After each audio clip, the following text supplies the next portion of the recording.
Friends, welcome to your channel SA centre Dhansoi. आज के video में हम लोग थेल्स प्रमेय के विलोम अथवा आधारभूत अनुपातिकता प्रमेय का विलोम वाले प्रमेय को सिद्ध करना सीखेंगे। तो चलिए वीडियो शुरू करते हैं।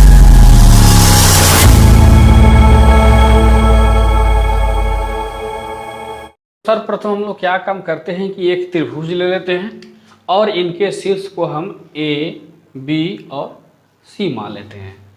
तो यहाँ पर हम लोग देखते हैं, ले लेते हैं दिया में, इसे हम दिया है मान लेते हैं या फिर इसे विशेष प्रतिज्ञा भी मान लेते हैं। तो दिया है में हम लोग देखते हैं कि जो प्रमेय पूछ रहा है उसमें का दिया हुआ है। तो इसमें कह रहा है कि यदि कोई रेखा किसी त्रिभुज की दो भुजाओं को दो बिंदुओं पर समान अनुपात में विभाजित करती है तो वह रेखा तीसरी भुजा के समांतर होती है। तो इसमें दिया गया है कि एक वो रेखा है और वो रेखा त्रिभुज की दो भुजाओं को समान अनुपात में बांट रही है। तो डी यहाँ पर हम एक रेखा ले लेते हैं, ठीक है ना। और ये डी रेखा ये बी और ए सी को समान अनुपात में विभाजित कर रही है, बांट रही है। तो यहां पर हम लोग देख लेते हैं कि माना कि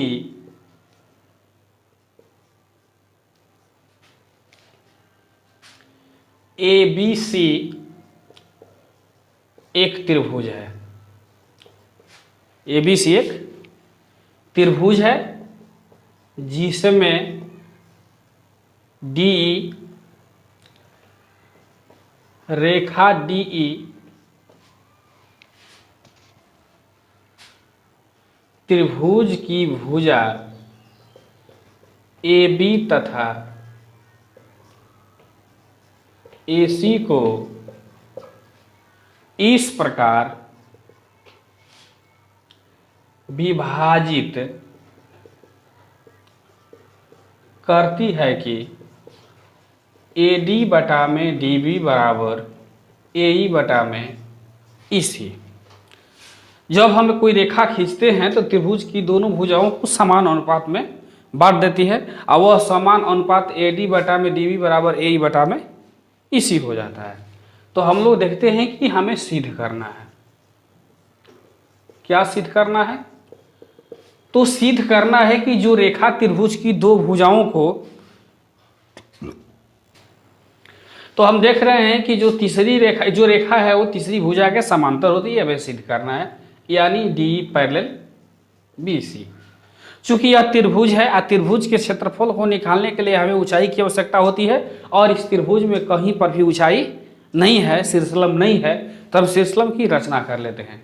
तो यहाँ से क्या काम करते हैं कि डीएम लंब ए सी खींच देते हैं और यहाँ से ई एन लंब ए भी खींच देते हैं, साथ ही बी को ई से मिला देते हैं और यहाँ पर सी को डी से मिला देते हैं। तो यहाँ पर रचना ले लेंगे। तो रचना में हम देखते हैं कि डी से डीएम लंब ए सी तथा ई से ई से ई एन लंब ए बी खींचा, साथ ही बी को ई से एवं सी को डी से मिलाया। अब प्रमाण ले लेते हैं।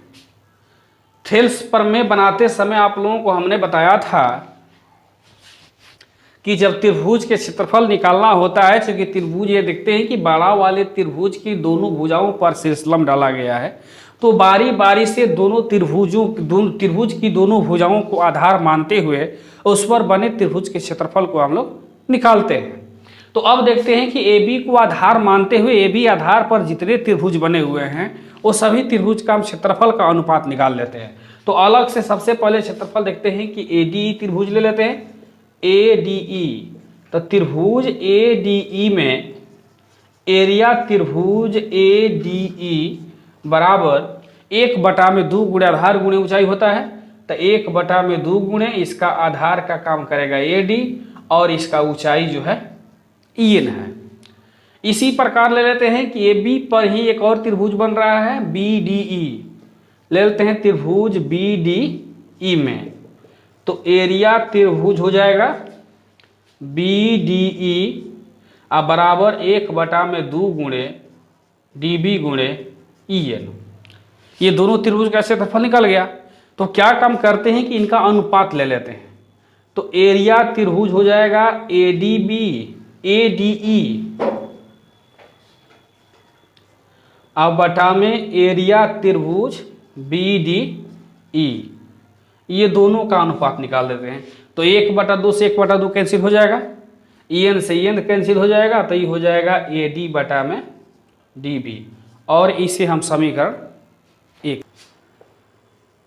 अब हम क्या काम करते हैं कि AC आधार पर बने त्रिभुज का क्षेत्रफल ले लेते हैं। तो देखते हैं कि AC को जब आधार मानते हैं तो यहाँ पर भी त्रिभुज हो जाता है ADE, तो ले लेते हैं ADE में एरिया त्रिभुज ADE बराबर 1/2 गुणे AE गुणे DM ले लेते हैं।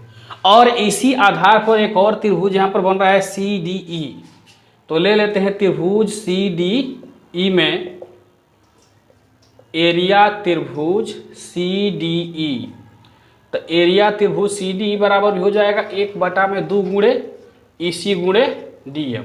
अब ये दोनों त्रिभुज के क्षेत्रफल का हम अनुपात निकाल देते हैं। तो जब अनुपात निकालते हैं तो ये हो जाएगा एरिया त्रिभुज ADE बटा में एरिया त्रिभुज CDE, 1/2 से 1/2 खत्म, DM से DM खत्म, तो ये हो जाएगा AE बटा में EC हो जाएगा ना। तो अब यहाँ पर देखते हैं कि चूंकि AD बटा में DB बराबर AE बटा में EC ये गिवन है, मतलब ये प्रमेय में दिया हुआ है, जैसे कि यहाँ पर हम लिखे हुए हैं AD बटा में DB बराबर AE बटा में EC। तो AD बटा में DB का जो मान समीकरण 1 से है वो है एरिया त्रिभुज ADE बटा में एरिया त्रिभुज BDE। समीकरण 2 से AE बटा में EC का जो मान है वो है एरिया त्रिभुज ADE बटा में ये हो जाएगा एरिया त्रिभुज CDE।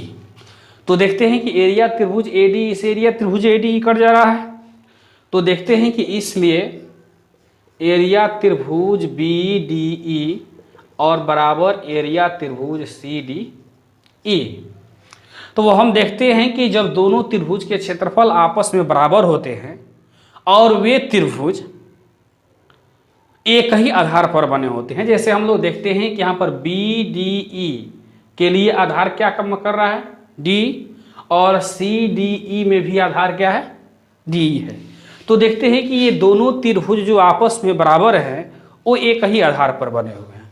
तो एक ही आधार पर जब बने हुए हैं तो ये रेखा और ये भुजा दोनों आपस में क्या हो जाएंगे, समांतर हो जाएंगे। तो यहाँ पर ले सकते हैं कि इसलिए D पैरेलल BC। अगले वीडियो में हम लोग अगले प्रमेय के साथ मिलेंगे, तब तक के लिए इतना ही, धन्यवाद।